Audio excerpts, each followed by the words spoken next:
Bienvenue sur la chaîne Voyage de l'âme. Je suis vraiment ravi que tu sois là aujourd'hui. Nous allons aborder ensemble un sujet douloureux, mais tellement universel. La perte d'un être cher. Que tu sois chrétien ou simplement en recherche, tu as peut-être déjà traversé cette épreuve. Et si ce n'est pas encore le cas, tôt ou tard, nous sommes tous confrontés à la mort. Beaucoup de personnes ayant foi en Dieu se sont posé cette question. Seigneur, pourquoi moi? Pourquoi as-tu permis cela? Certains, brisés par la douleur, ont même tourné le dos à Dieu, croyant qu'il les avait abandonnés. Alors aujourd'hui, nous allons chercher ensemble une réponse. Faut-il en vouloir à Dieu quand on perd quelqu'un qu'on aime? Et surtout, comment continuer à croire, à espérer, à marcher avec lui dans la douleur? Perdre un proche n'est pas un détail de la vie. C'est une blessure qui déchire l'âme. Même Jésus, devant le tombeau de son ami Lazare, pleura. Cela nous montre que Dieu lui-même comprend la douleur humaine. Alors oui, tes larmes sont légitimes. Ton cri est légitime. La Bible ne méprise pas nos émotions. Elle les accueille. David écrit « Mes larmes sont comptées dans ton outre. Elles ne sont pas cachées à tes yeux. » Dieu ne minimise pas ta souffrance. Il la recueille. Et parfois, nous avons envie de crier vers lui. Job l'a fait. Cet homme fidèle et juste a tout perdu. Ses enfants, ses biens, sa santé. Et Job a crié. Il a contesté. Il a questionné Dieu. Mais Dieu ne l'a pas rejeté. Parce qu'un cri vers Dieu est déjà un acte de foi. Cela prouve que, même dans ta colère, tu te tournes encore vers lui. Le psalmiste dit « Jusqu'à quand, Éternel? M'oublieras-tu toujours ?» Ces paroles sont dans la Bible pour nous rappeler que nous ne sommes pas seuls. Quand nous doutons, quand nous crions. Mais alors, pourquoi si j'aime Dieu, cela m'arrive-t-il? Pourquoi si j'ai prié, si j'ai donné ma vie à Jésus, dois-je traverser cette épreuve?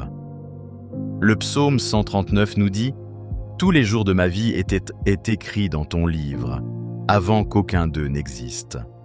Dieu connaît d'avance le nombre de nos jours. Rien n'est un hasard. » Et dans Ésaïe, le Seigneur déclare « Mes pensées ne sont pas vos pensées, et vos voix ne sont pas mes voix. Autant les cieux sont élevés au-dessus de la terre, autant mes voix sont élevées au-dessus de vos voix. » Cela veut dire que là où nous voyons une injustice, Dieu voit une perspective éternelle. En Christ, la mort n'a pas le dernier mot. Jésus dit « Je suis la résurrection et la vie.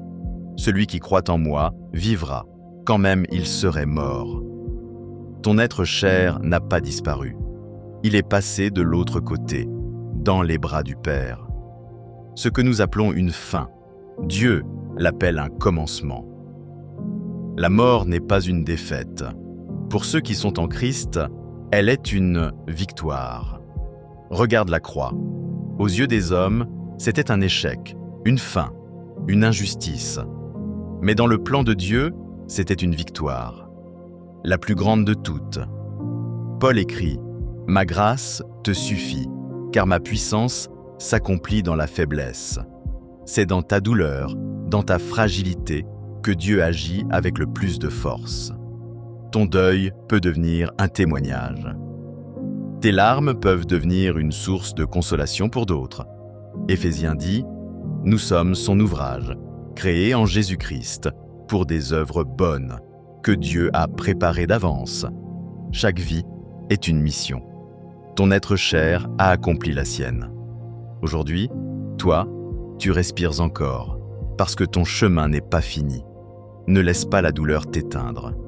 Dieu veut transformer cette blessure en force, ce vide en mission, cette perte en témoignage de sa fidélité. Alors comment répondre à Dieu dans le deuil? Pleure devant lui, comme un enfant dans les bras de son père. Parle-lui de ta colère, dis-lui tout. Mais reviens toujours à l'espérance, comme Jésus à Gethsémane. Non pas ma volonté, mais la tienne. Tu ne comprends peut-être pas maintenant, mais un jour, tu verras. Et voici la promesse finale. Il essuiera toute larme de leurs yeux. La mort ne sera plus. Il n'y aura plus ni deuil, ni cri, ni douleur. C'est notre espérance. Ce n'est pas un rêve, c'est une certitude.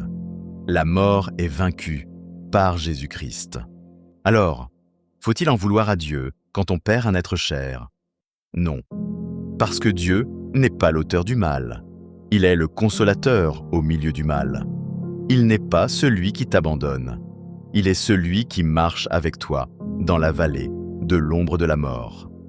Aujourd'hui, si ton cœur est brisé, je t'invite à déposer ta douleur aux pieds de Jésus.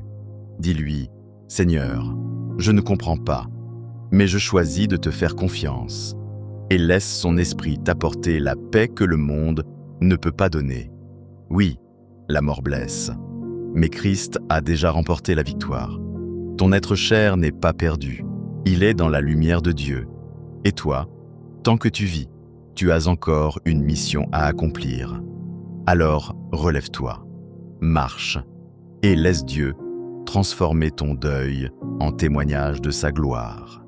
Si toi aussi, tu as traversé ce chemin douloureux, si tu as perdu un être cher, si tu as crié contre Dieu, ou même si un jour tu lui en as voulu, sache une chose, tu es aimé et tu es pardonné. N'hésite pas à partager ton témoignage dans les commentaires. Nous serons là pour prier avec toi, t'accompagner et t'encourager dans cette marche de foi. Car tu n'es pas seul, et ensemble, nous avançons dans la lumière de Christ.